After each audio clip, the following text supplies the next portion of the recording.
Hello बच्चों, कैसे हैं आप। उम्मीद करता हूँ आप सब अच्छे होंगे। इस बार बोर्ड के एग्जाम में इस बार क्या हर बार लगभग ऐसा होता है कि माध्य, मध्यिका और बहुलक से एक क्वेश्चन अवश्य आता है। आज के वीडियो में हम इन्हीं को लेकर के आएंगे ताकि आप इन्हें अच्छी तरीके से देख लें। और ये क्वेश्चन एक सॉलिड होगा, या वो माध्य से हो सकता है, या मध्यिका से हो सकता है, अथवा बहुलक से हो सकता है। और जो क्वेश्चन आएगा वो 4 या 6 नंबर का आएगा। देखते हैं। एक क्वेश्चन हमने दिया है, यहाँ पर छात्रों की संख्या दी गई है और विद्यालयों की संख्या। तो पहले एक हम कॉलम बना लेते हैं।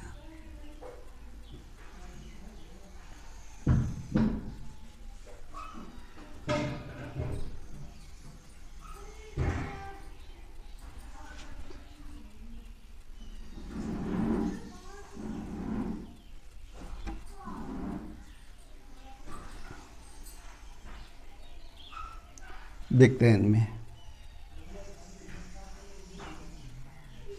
सबसे पहले बनाते हैं वर्ग अंतराल।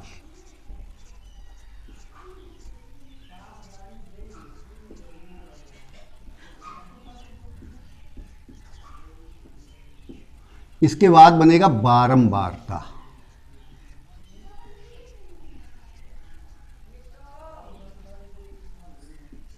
बारंबारता को F1 से करेंगे निर्देशक, ठीक है।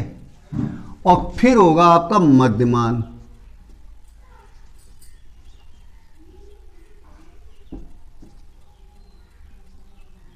मध्यमान को X1 से कर लेंगे। इसके बाद निकालेंगे D1, और D1 होता है X1 माइनस E। फिर एक कॉलम और होगा आपका, जिसे U1 से करेंगे। U1, ये ध्यान देना है आपको। D1 कैसे निकलता है? X1 minus E। ए जो यहां पर है वो कल्पित माध्य है। फिर हम निकालेंगे U1। U1 बराबर होता है D1 अपान H। अब आपका आखिरी कॉलम है।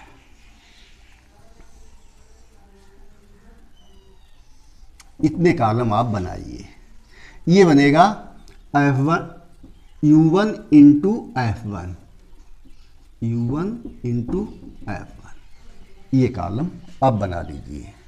अब इसमें क्या, वर्ग अंतराल में हम वर्ग अंतराल लिख देते हैं।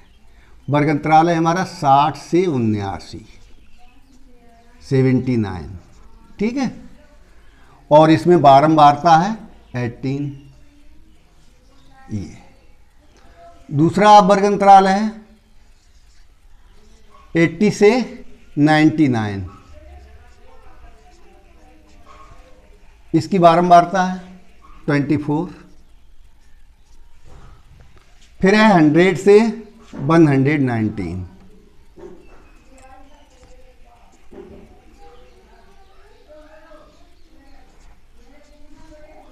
इसकी बारंबारता 26। इन्हीं में से देख के लिख लेते हैं। फिर है 120 से 139।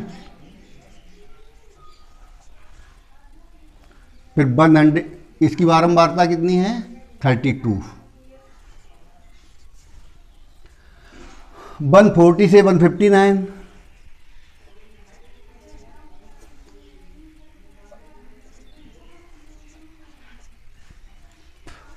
इसकी दी गई 25। फिर है 160 से 179।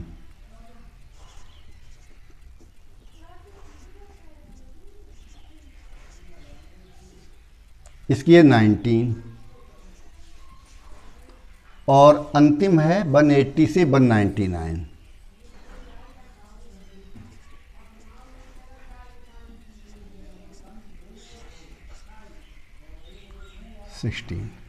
यहां तक आपको कोई प्रॉब्लम नहीं होनी चाहिए, क्योंकि ये आपके क्वेश्चन में दिया जाएगा। अब काम शुरू होता है निकालना। इस तरीकों को देख लो आप। इसमें मध्यमान ज्ञात करते हैं। मध्यमान यानी जो वर्ग अंतराल है इनका बीच का पॉइंट। तो हम 60 और 79 देखते कितने का अंतर है दोनों में। या तो इन दोनों को जोड़ के आधा कर दो, या फिर एक तरीका और है आपके पास, 60 और 79 में कितने का अंतर है, 19 का, और 19 का आधा होता है 9.5।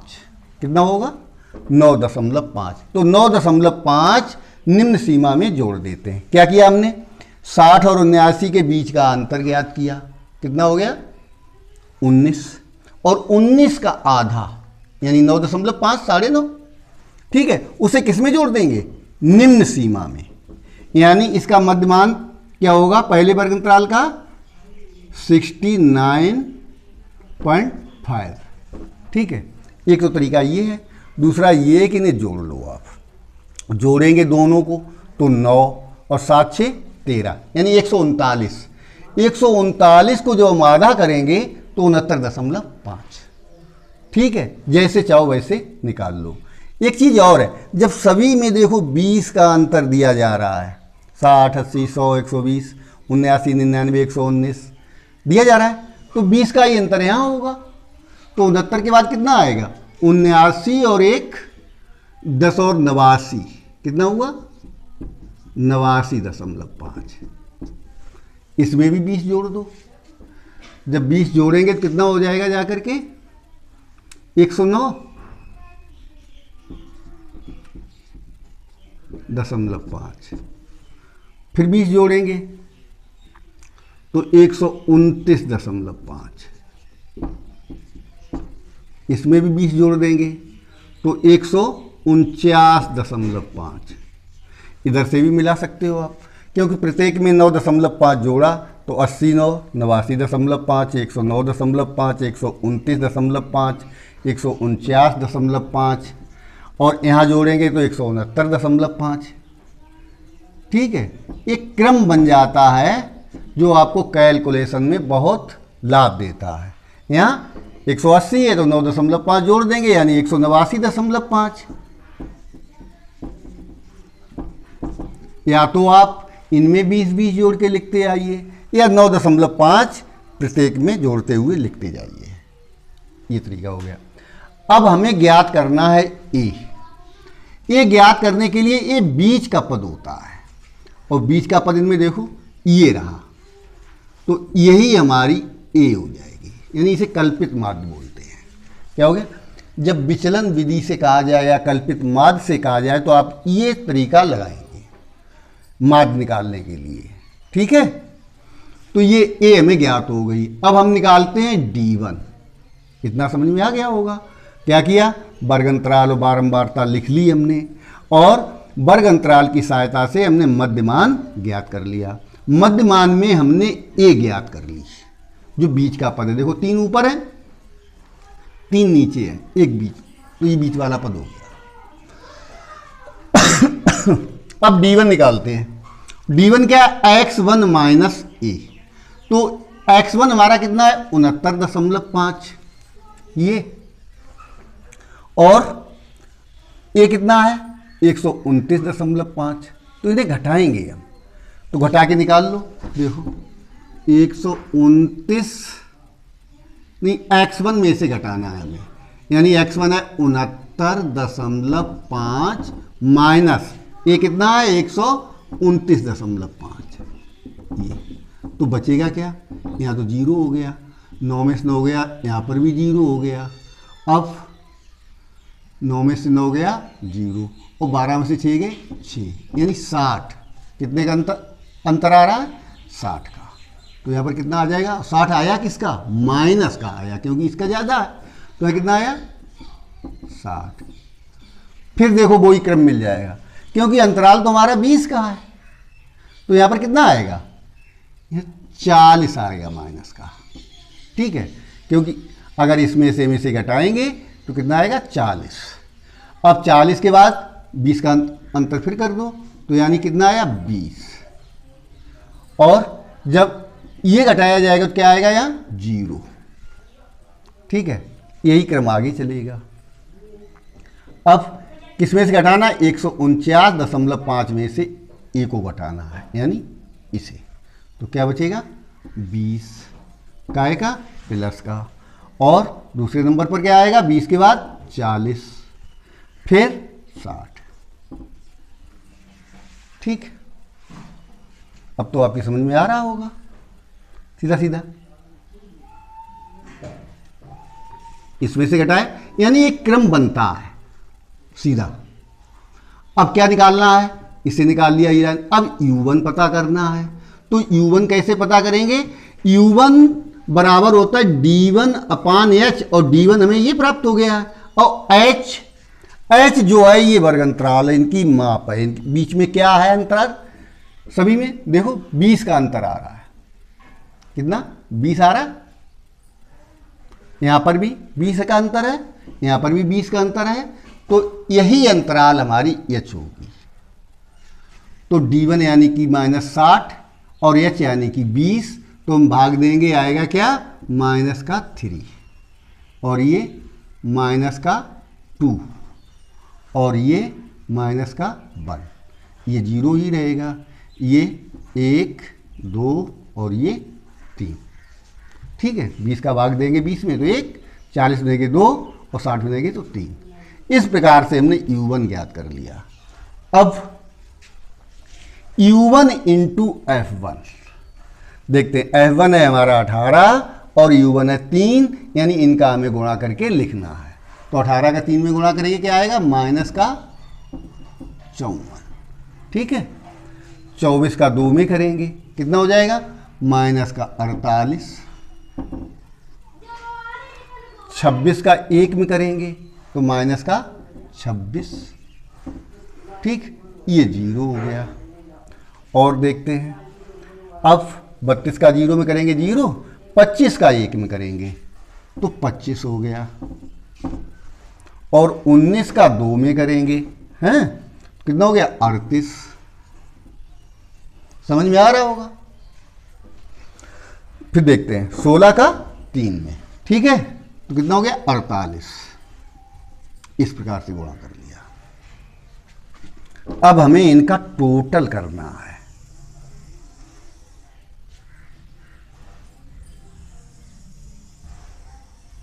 ये तो देखो पहले इनका टोटल कर लेते हैं f1 का। तो 8 4 12 6 18 2 20 5 25 25 9 34 34 6 40। हासिल कितनी हुई 4 4 1 5 2 7 2 9 3 12 2 14 1 15 1 16। ये आया। f1 का तो कर लिया, इधर इनका भी कर लो टोटल। यहाँ देखो एक संख्या प्लस की है और एक माइनस की है, तो दोनों को अलग अलग कर लेते हैं।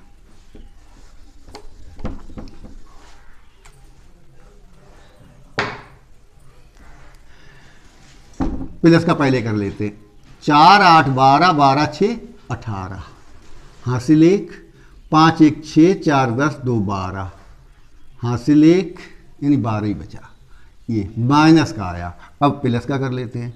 8 8 16 5 21 कि 1 हासिल 2 2 2 4 3 7 4 11। ये तो हमारा माइनस का ज़्यादा है और प्लस का कम है।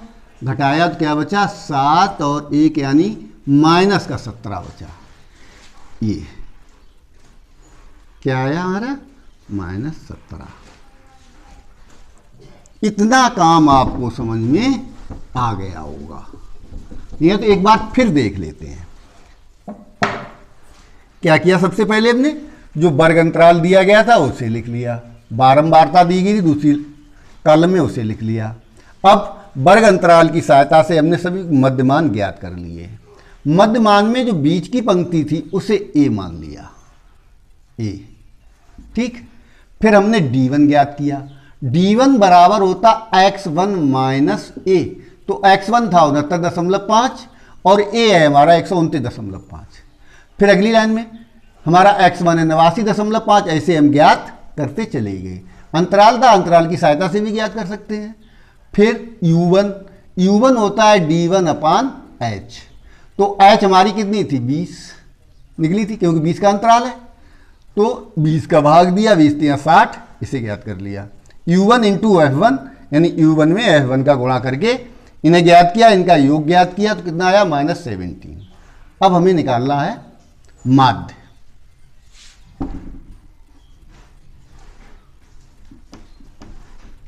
बराबर सिग्मा, पहले ए आएगा, a plus sigma F1 into U1 upon sigma F1 और इंटू H, ये हमारा सूत्र है। ठीक है, याद रहेगा। माध्य बराबर a plus sigma F1 into U1 upon sigma F1 into H। जैसा दिया गया है वैसा ही हम लिख लेते हैं। तो देखो ए हमारी कितनी है 129.5, तो यहां पर तो ए का मान 129.5 प्लस फिर दिया गया सिग्मा F1 इंटू U1 जो यहां मिलेगा, ये आया है -17, इसे भी लिख दिया। ठीक है, और अपान में सिग्मा F1 यानी 160 ये इंटू H, H हमारी थी 20 तो 20 लिख दी। ठीक, ये बना, इससे इन्हें हमने काट दिया, 20 अट्ठे 160। अब देखो 129.5 और प्लस 8 का भाग देंगे 17 में, 17/8 बचा ना माइनस का, तो देखो क्या बचेगा, माइनस का बचेगा। 8 दूनी 16, 8 का भाग 17 में दिया, एक बचा तो दशमलव लगाया 10 हो गया, तो 8 एकन 8, फिर कितना बचा 2 बचा, फिर 10 जीरो बढ़ा देंगे, कितना हो जाएगा 8 दूनी 16, 4 बचा, 8 पंजे 40, ये घटाना, यानी 129.5 माइनस 2.125, तो क्या बचेगा, घटा के लिख लेते हैं। यानी 10 में से 5 गया तो 5 बचेगा, 9 में से 2 गया तो 7 बचेगा, फिर 9 बचा होगा, 9 में से 9 कहाँ बचा होगा, 4 बचा होगा, क्योंकि यहाँ से दहाई ली थी, 4 में से 1 गया तो 3 बचेगा। ठीक है, अब 9 में से 2 गया तो 7 बचेगा, और ये 127.375 इनका माध्य है। ठीक है, ये आपको समझ में आया होगा। हाँ, अब हम देखते हैं मध्यिका। अभी हमने आपको बताया था जिस प्रकार से माध्य इंपॉर्टेंट है और मध्यिका, इसके बाद बहुलक। अगर ये तीनों क्वेश्चन आपको आते हैं तो आप ये मानिए आपके 4 से या 6 नंबर बोर्ड एग्जाम में कंप्लीट हैं, क्योंकि इनमें से एक न एक क्वेश्चन को आना अनिवार्य है। इसलिए इन्हें बहुत ही ध्यान से देख लो, क्योंकि एक एक नंबर ही आपको 100 नंबर तक ले जाएंगे। मध्यिका, तो क्या करते हैं, इसमें भी हम 3 कॉलम बना लेते हैं।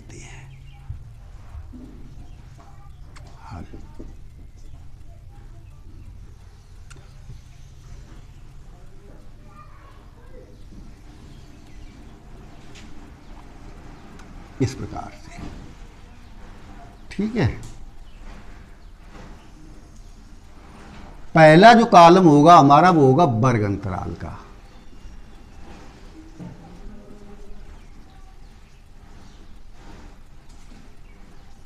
दूसरा बारंबारता का,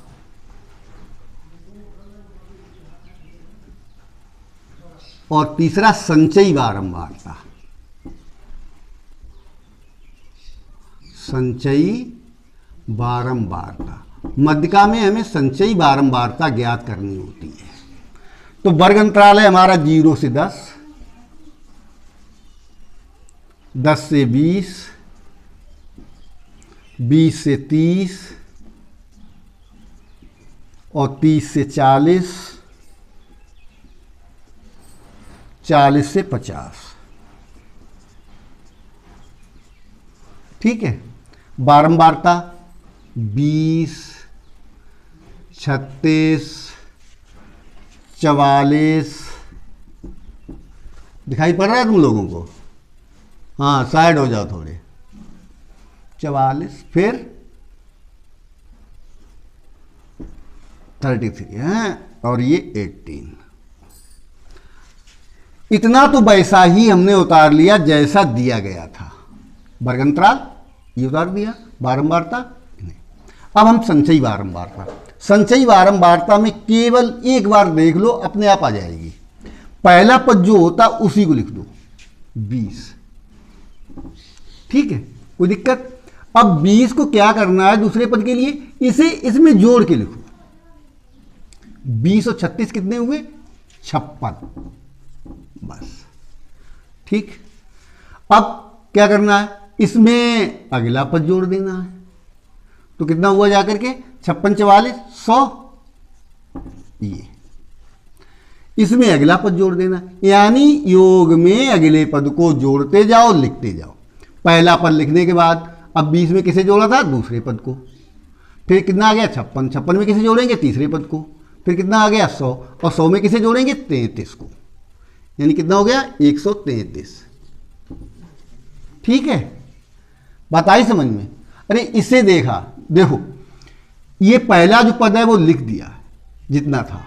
अब पहले पद में जोड़ना किसे है, बारंबारता के दूसरे पद को, इसे, तो 20 36 56। अब 56 में किसे जोड़ना है, 44 को, जोड़ के यहां लिख दिया, कितना आ गया 100। अब 100 में किसे जोड़ना है, 33 को, कितना हो गया 133। अब 133 में किसे जोड़ना है, 18 को, तो जोड़ दो, 8 3 11 की 1 हासिल, 1 3 1 4 1 5, यानी 151। तो जो 151 ये आया है, यही हमारा n है। क्या हुआ, ये हमारा n है। तो n कितना आया, 151। हाँ हमें चाहिए होता है सूत्र के अनुसार n/2, तो हम n/2 निकाल लेते हैं। तो n/2, या पहले n भी लिख दें, फिर कहोगे n/2 कहाँ से आ गया, तो ये n बराबर है 151, ठीक है। फिर तो n/2 कितना हुआ, यानी 151/2, कितना हुआ, 2 सत्ते 14, बचा 1, 11 हो गया, 2 पंचे 10, दशमलव लगाया, 2 पंचे 10, यानी 75.5, ये निकाल लिया, यानी संचयी बारंबारता ज्ञात की। और बारंबारता का आखिरी पद ही हमारा n होता है। n से हमने n/2 ज्ञात कर लिया, जो ज्ञात हुआ 75.5 आया, ठीक है। अब हमें ये देखना है कि ये 75.5 किस मध्य का वर्ग में आता है, तो 75.5 56 से तो ज्यादा होता है, यानी इसमें तो नहीं मिलेगा। इसका मतलब ये इसमें होगा, यही मध्य का वर्ग है 100 में, ठीक है। देख लिया आपने, क्योंकि कितना था 75.5, और ये 56 से ज्यादा होगा, 100 से कम होगा, कहाँ मिलेगा हमें, किस वर्ग में, यानी 100 वाले वर्ग में मिलेगा। अब हम इसी के ठीक सामने आते हैं वर्ग अंतराल में, इसी क्रम में, तो देखते हैं ये क्या है, 20 और 30 मिल रहा हमें। तो ये 20 जो निम्न सीमा है वर्ग अंतराल की, तो L1 ये बनेगी हमारी, L1 कितनी हो गई 20, ठीक। और फिर L2 इसकी उच्च सीमा यानी कि 30। इसके बाद जो इसी लाइन में आगे मिलेगा यानी 44, ये क्या है, स्मॉल एफ हो गया 44।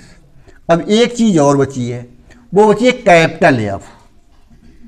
कैपिटल एफ सदैव मध्य का वर्ग के ऊपर वाले खाने में मिलती है, तो मध्य का वर्ग हमारा 100 है, तो कैपिटल एफ 56, ये बन गया जाकर, ठीक। ये सारी चीजें हमने ज्ञात कर ली। अब हम मध्य का ज्ञात करेंगे, तो मध्य का बराबर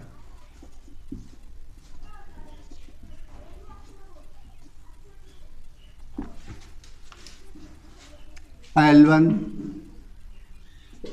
प्लस L2 माइनस L1, ठीक, अपान स्मॉल एफ,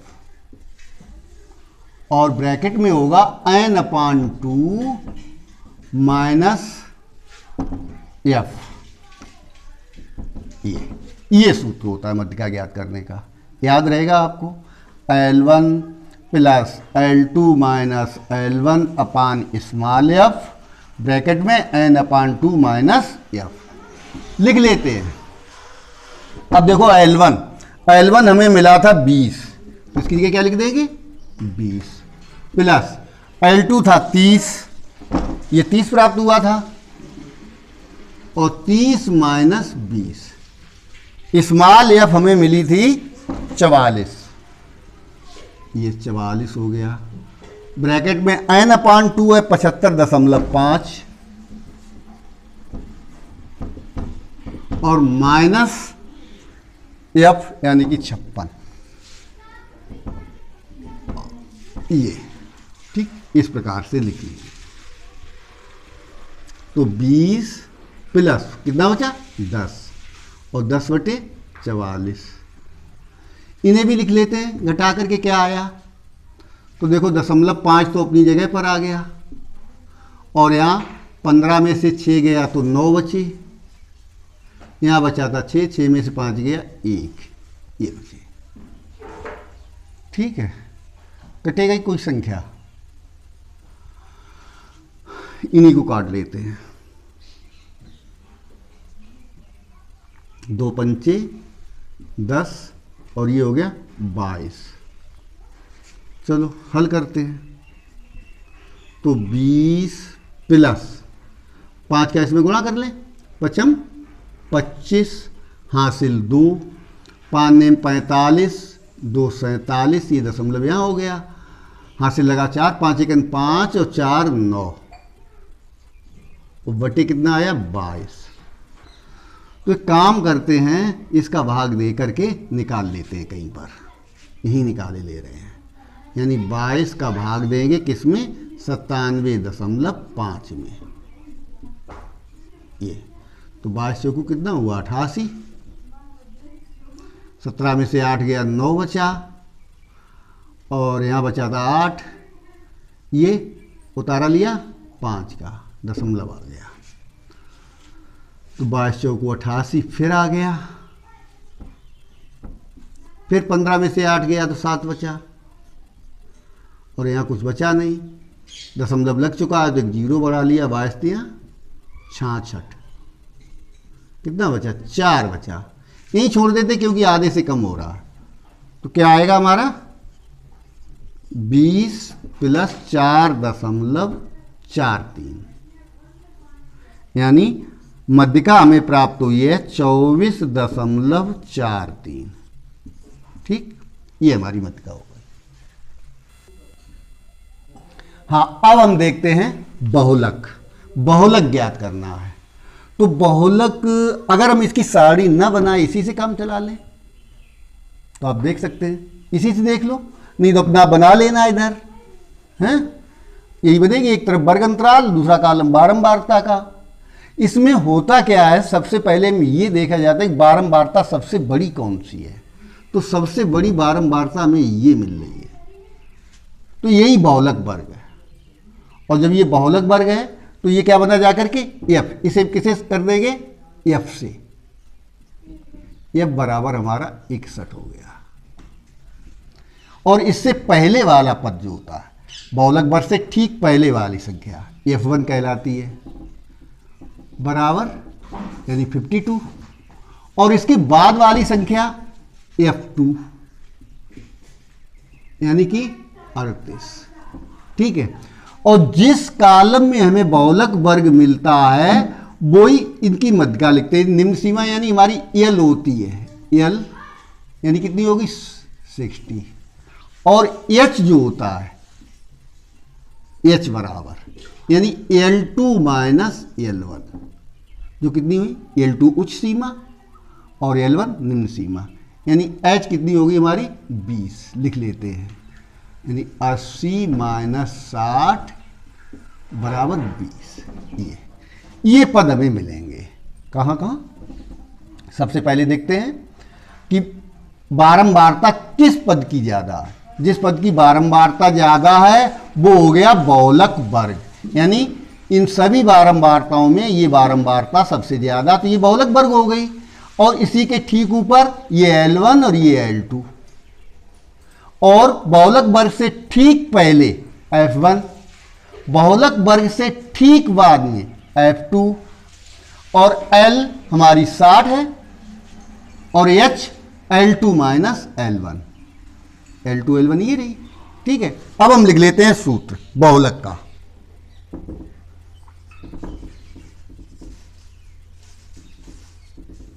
बहुलक बराबर है L1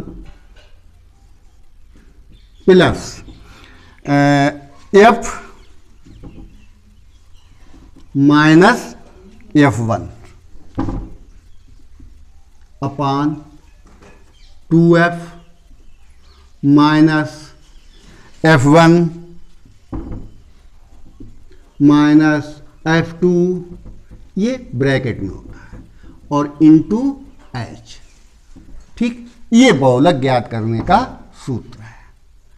इतनी सब बातें समझ में आ गई, ये चीज़ें कैसे मिलेंगी, कहाँ से मिलेंगी, आपने समझ ली होगी। अब आप अपना बहुलक ज्ञात कर लो। L1 हमारा कितना है 60 प्लस F कितना दिया गया था 61 माइनस F1 52 अपान में 2F यानी 2 में गुणे 61 माइनस F1 है 52 माइनस F2 38 और इंटू H जो 20 में प्राप्त हुई थी। देखते हैं 60 प्लस 61 में से 52 घटाएं, 11 में से 2 गए 9, तो 9 ही बचा, और ये 61 दूनी यहाँ निकाल लेते हैं, 2 एकन 2 और 2 छंग 12, इसमें से घटाना कितना है 52 और 38, यानी 8 2 10, 8 2 10 और 3 1 4 5 9, ये तो यहाँ 2 बचा, 12 32, इनका क्या मान आया 32। ठीक, और इसमें गुणे है 20 के, ये काट लेते हैं, 4 पंचे 20 और 4 अट्ठे 32, और कुछ कट रहा है और कुछ कट नहीं रहा है, लिख देते हैं 60 प्लस 9 और 5 का गुणा 45 और बटे ये 8 बचा।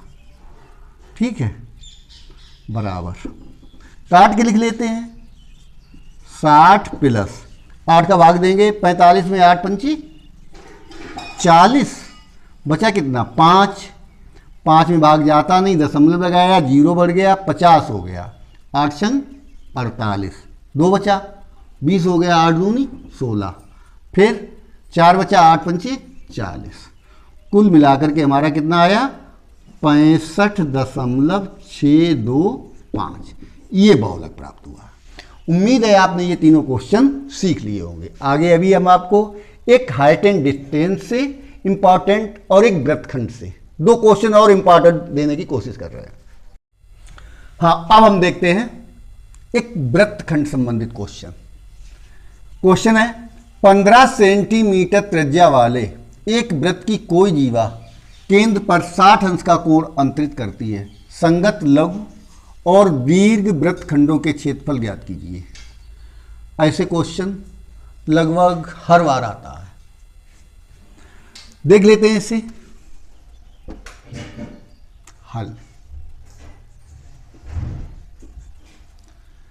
त्रिज्या r बराबर 15 सेंटीमीटर है और थीटा जो है वो 60 अंश दिया गया है। ये पहले इसे समझ भी दो थोड़ा।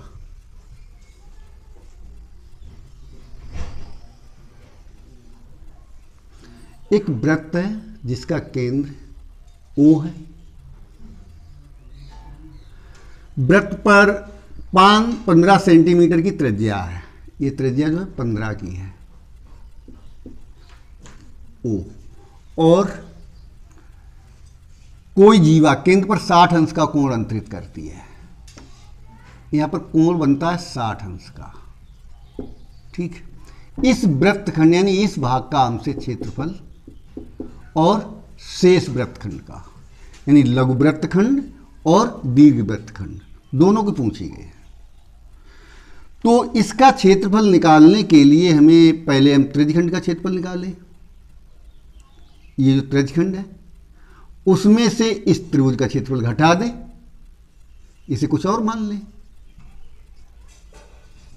यानी त्रिज्यखंड के क्षेत्रफल में से त्रिभुज का क्षेत्रफल घटा लें तो वृत्तखंड का क्षेत्रफल बचेगा, या फिर एक बार में ही निकाल दें लघु वृत्तखंड का क्षेत्रफल।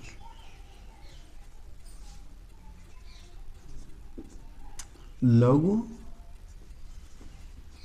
वृत्तखंड का क्षेत्रफल बराबर होता है आर स्क्वायर।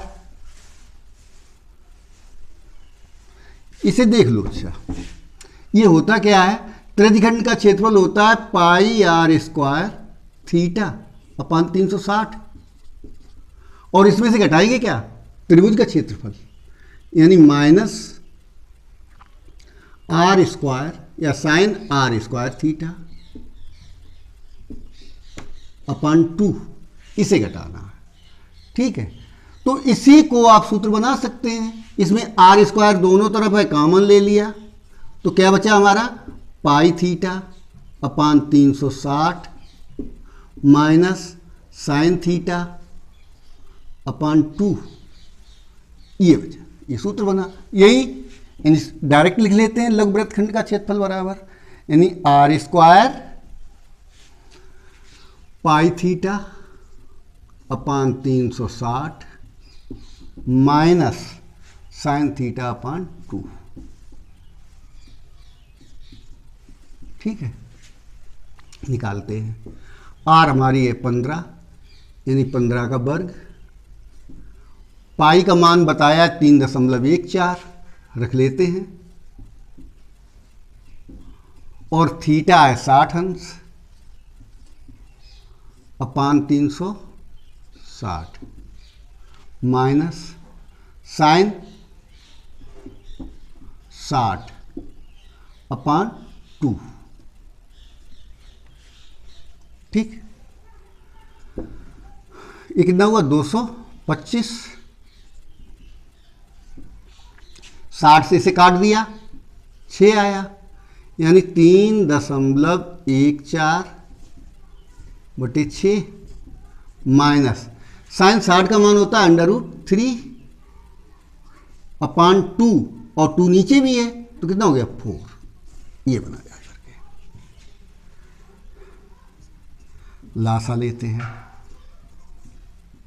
तो लासा कितना हुआ, 6 4 का लासा होता है 12, 6 दूनी 12 यानी इसमें 2 का गुणा, √3 का मान और रखा जाएगा, चलो रख लेंगे बाद में, और 4 इसमें 3 का गुणा।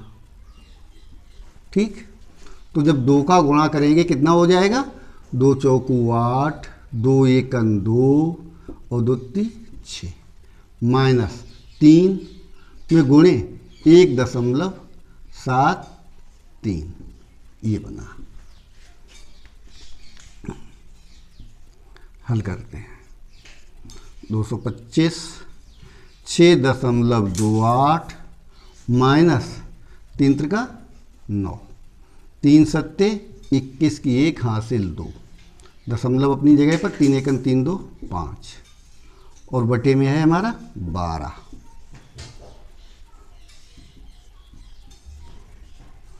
तो 225 गुणे कितना बचा, 18 में से 9 गए तो 9 बचा, 1 में से 1 गया तो 0, और यहाँ 6 में से 5 गया तो 1, 1.09 बटे 12।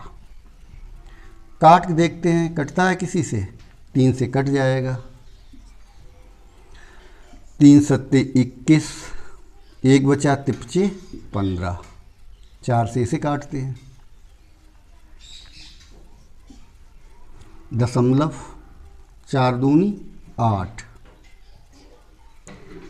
बचा कितना 2, 29 हो गया, 4 सत्ते 28, बचा 1, 4 दूनी 8, 4 पंचे 20, ये आया 0.2725।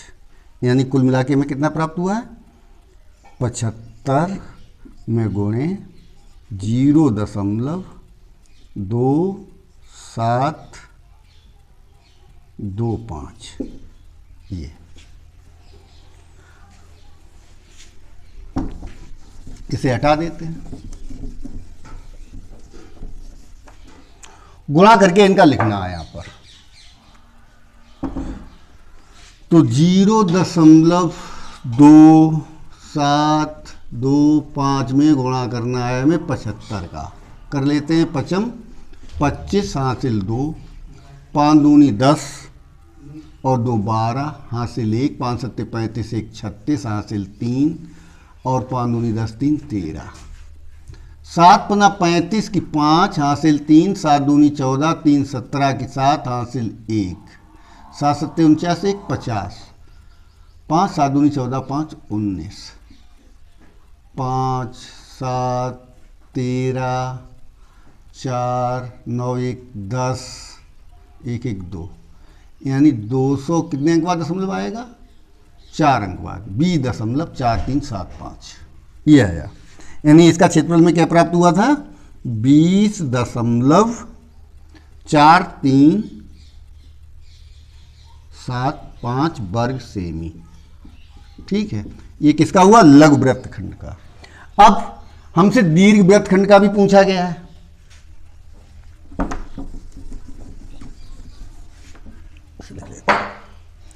तो दीर्घ वृत्तखंड का क्षेत्रफल बराबर ये,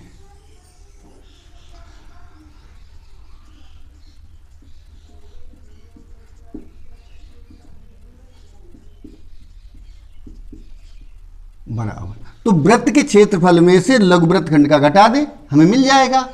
यानी वृत्त का क्षेत्रफल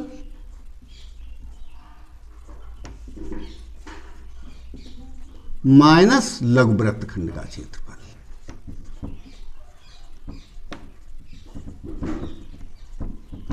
का क्षेत्रफल। तो वृत्त का क्षेत्रफल होता पाई आर स्क्वायर और माइनस लघु वृत्तखंड का क्षेत्रफल दिया गया है 20.4375।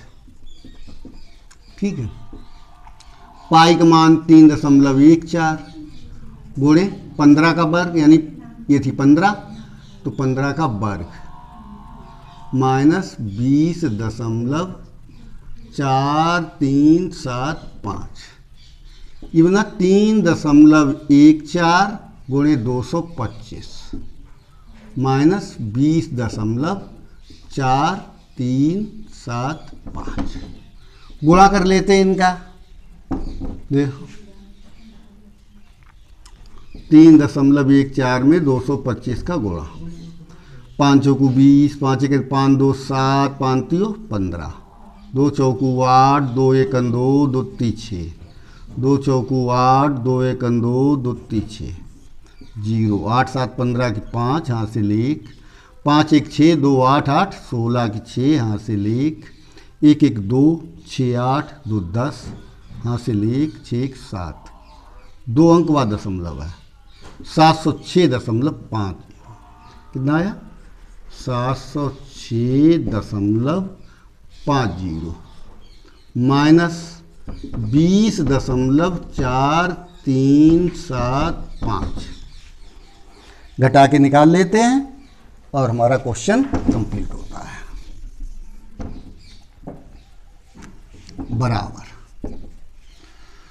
तो देखो 10 में से 5 गए तो 5 बचेंगे, फिर वो बचा होगा 9, 9 में 7 गया 2 बचेगा, फिर बचेगा यहाँ पर 9, 9 में से 3 गया 6 बचेगा, फिर 4 में से 4 गया तो 0 बचेगा दशमलव, यहाँ बचा है 6 और 10 में से 2 गया 8, यहाँ कितना बचा 6, 686.0625 वर्ग सेमी।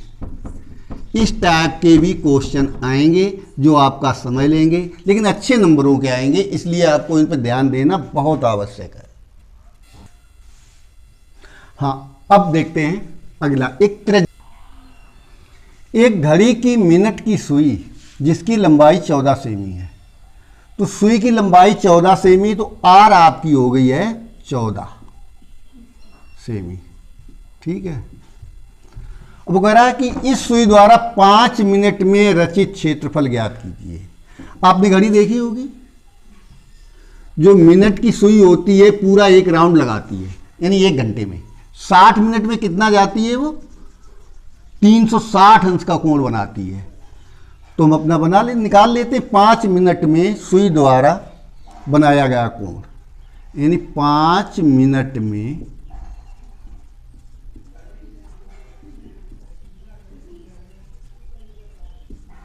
सुई द्वारा बना कोण टोटल होता है 360।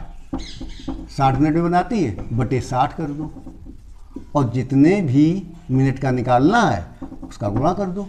5 मिनट का निकालना है, 5 का गुणा कर दिया, 6 पंचे यानी 30 अंश, ये बना।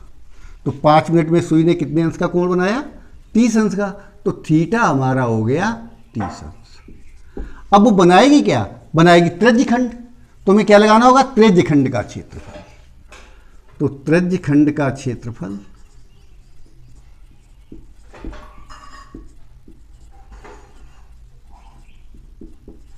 बराबर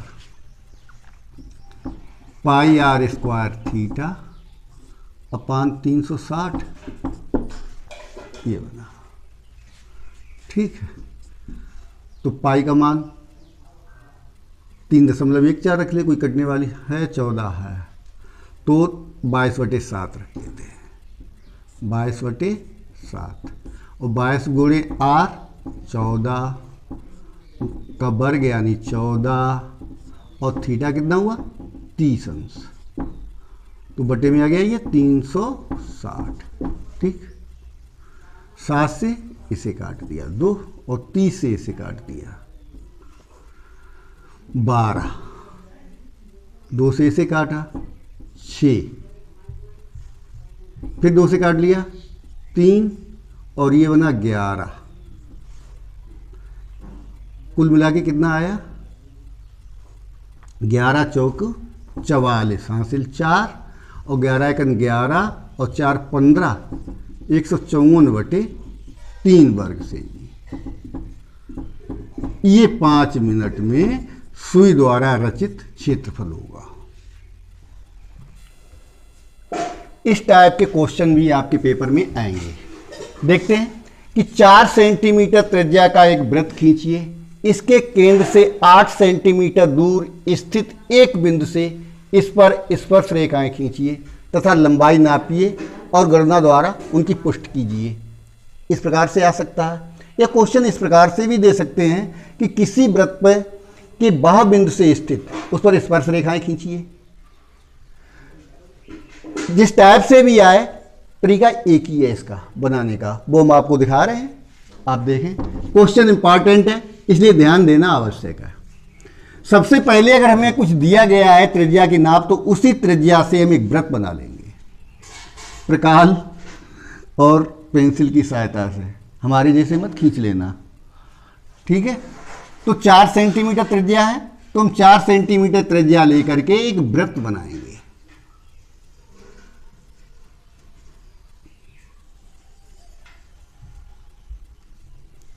हाँ, ये ओ, कोई दिक्कत नहीं होगी, बन जाएगा आपका वृत्त। अब वो कह रहा है वृत्त के केंद्र से 8 सेंटीमीटर दूर, तो चलो मान लेते हैं हमारा 8 सेंटीमीटर ये हुआ है, ठीक है। ये तो इसे हमने ए मान लिया। क्या मानेंगे? ए, इस बिंदु को। अब इस बिंदु से इस वृत्त पर हमें स्पर्श रेखाएं खींचनी है।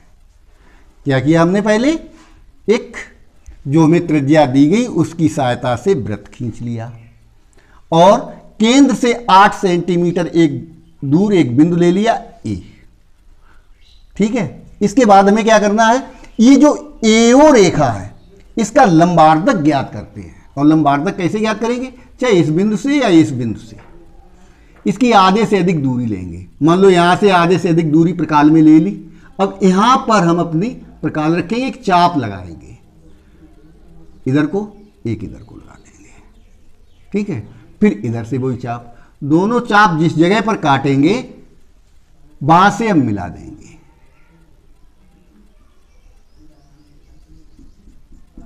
इन्हें इस प्रकार से मिला लेंगे और एक मध्य बिंदु ज्ञात कर लेंगे P। ठीक, क्योंकि यहां तो परिध पर ही आएगा, क्योंकि 4 सेंटीमीटर त्रिज्या, कुल ये 8 है, तो बीच में आना ही है। वो आपकी इधर उधर भी हो सकती है, क्योंकि 4 की ही त्रिज्या थी, 4 ही इधर थी, ये 8 सेंटीमीटर की रेखा ही है। बताया था केंद्र से 8 सेंटीमीटर दूर, तो परिध पर ही आएगा। अब क्या किया, ये दूरी ले ली, इसका लंब समद्विभाजक ज्ञात कर लिया। लंब समद्विभाजक को हमने P मान लिया। ठीक है, कोई दिक्कत यहां तक। अब हमें करना यह है कि A और P या PO इनमें से कोई सी भी त्रिज्या लेंगे। कौन सी त्रिज्या लेंगे, A अथवा P। ठीक है, अब AP त्रिज्या लेकर के पुनः एक वृत्त बनाएंगे इस प्रकार से।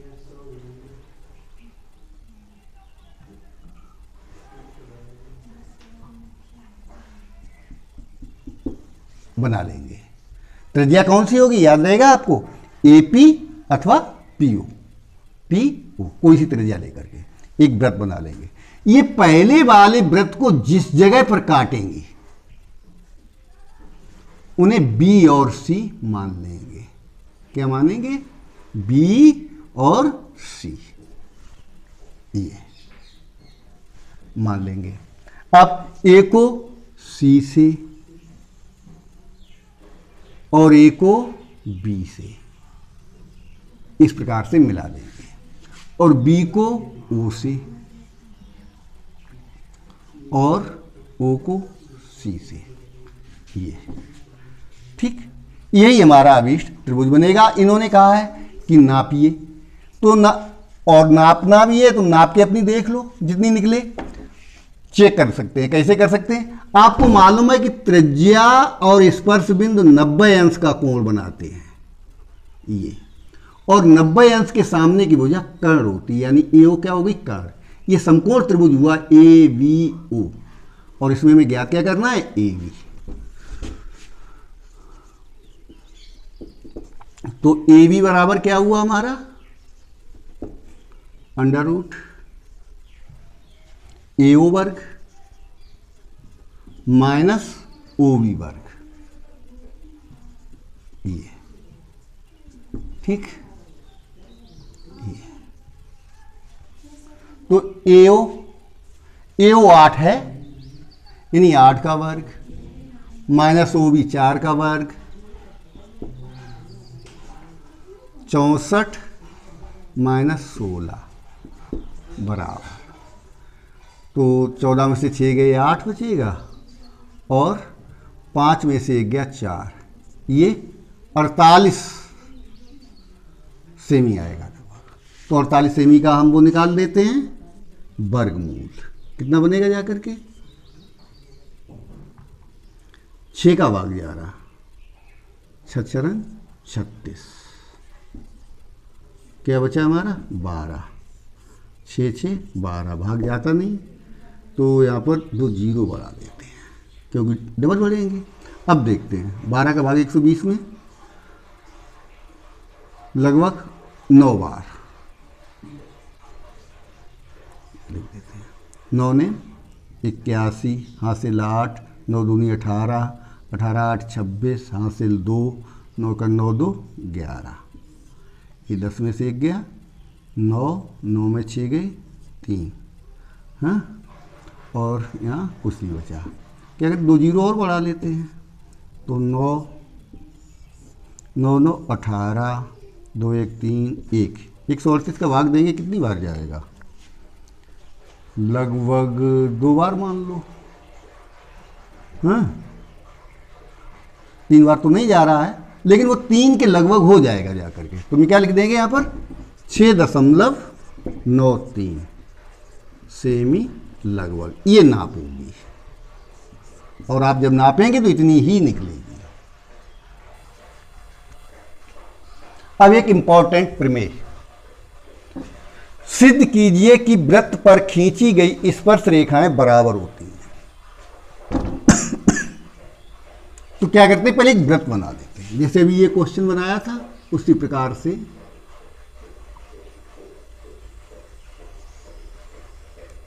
ये केंद्र होगा, स्पर्श 2 स्पर्श बिंदु होंगे, बी सी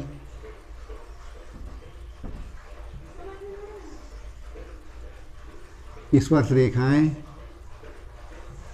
इस प्रकार से, इन्हें यहां से मिला देंगे ओ, और इसे मान लेते हैं ए। ठीक है, दिया है एक वृत्त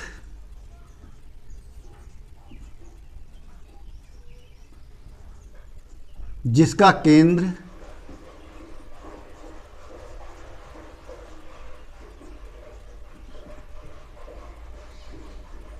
ओ है, ओबी ओसी त्रिज्याएं हैं,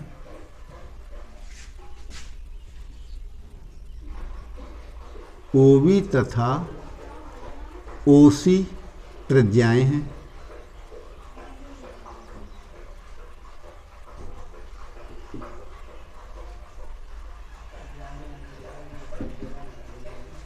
एबी और एसी स्पर्श रेखाएं हैं, एबी तथा एसी स्पर्श रेखाएं हैं।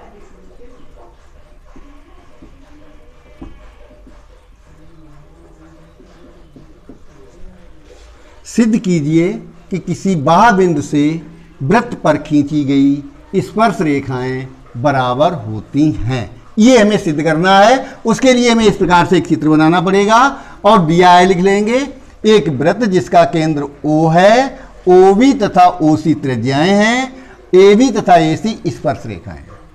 ठीक है, इस प्रकार कर लेंगे। अब हम हेडिंग डालेंगे सिद्ध करना है। काफी इंपॉर्टेंट प्रमेय है ये, अगर आएगी तो 4 नंबर दे करके जाएगी, इसलिए इस पर भी ध्यान देना आवश्यक है। आपका परसों पेपर है, इसलिए ज्यादा से ज्यादा आप तैयारी आज कर लो, वो आपके लिए बेहतर होगा। सिद्ध करना है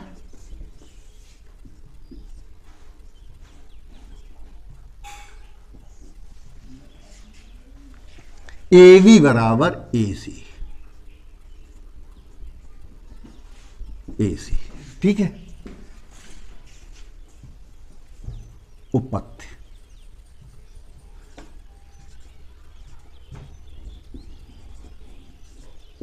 इतना आप लिख लेंगे क्योंकि क्वेश्चन से हो जाएगा। चित्र आप बना लेंगे इस प्रकार से। अब उपपत्ति देखते हैं इसकी। तो इसमें 2 त्रिभुज दिए गए हैं, AOB और AOC, यही लिख लेते हैं। त्रिभुज AOB तथा त्रिभुज AOC में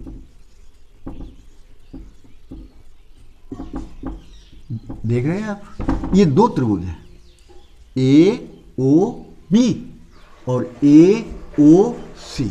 इन्हीं दोनों त्रिभुजों की सहायता से हम ये सिद्ध करेंगे कि हमारी AB और AC बराबर है।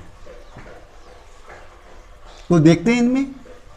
अच्छा, इनमें एक तो ये OB इस त्रिभुज की भुजा है और OC इस त्रिभुज की भुजा है। तुम लिख लेंगे OB बराबर OC। और बराबर क्यों है? क्योंकि वृत्त की त्रिज्याएं हैं दोनों। आप जानते हैं कि वृत्त की त्रिज्याएं बराबर होती हैं। लिख देंगे वृत्त की त्रिज्याएं।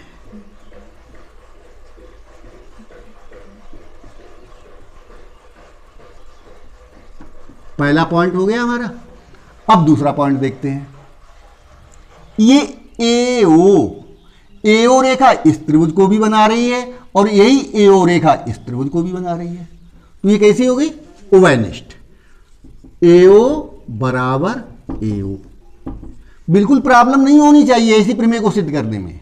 एओ बराबर एओ, क्यों? ओवेनिस्ट है।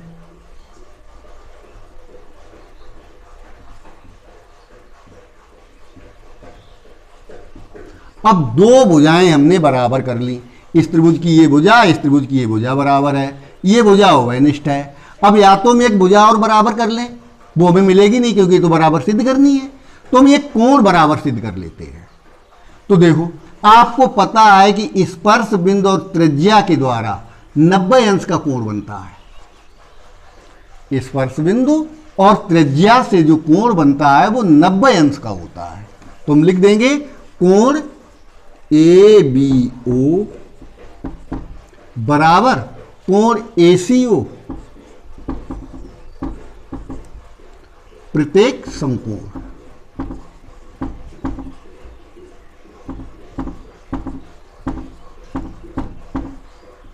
इन तीनों शर्तों के आधार पर हम कह सकते हैं कि त्रिभुज AOV सर्वांगसम त्रिभुज AOC और जब ये त्रिभुज सर्वांगसम है दोनों, और किस आधार पर सर्वांगसम है? Side angle. ठीक, त्रिभुज सर्वांगसम है तो इसका मतलब इनकी ये भुजाएं बराबर हैं। इसलिए AB बराबर AC, यही हमें सिद्ध करना था।